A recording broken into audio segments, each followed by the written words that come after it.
En el último año y medio, el gobierno de la Ciudad de México ha aumentado los apoyos y también los incentivos para empresarios y grupos que se atreven a invertir en la Ciudad de México. Veamos.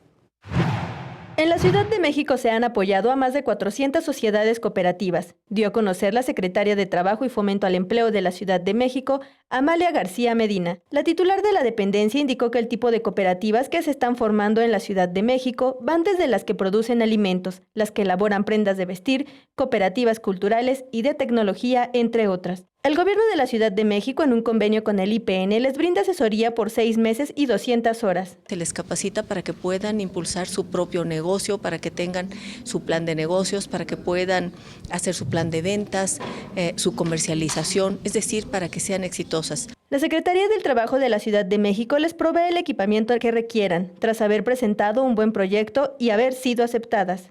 Puede ser un recurso, un apoyo en equipamiento de hasta 125,000 pesos, de tal manera que esto permite que las cooperativas sean exitosas, salgan adelante. García Medina enfatizó que más del 70% de las personas que acuden para formar sus cooperativas son mujeres de edad media y adultas mayores. Asimismo, resaltó que la Ciudad de México es pionera en apoyar a personas con discapacidad psicosocial. Para más información visite la página de la Secretaría. Con imágenes de Jorge Barajas, Mariana Sánchez, 21 Noticias.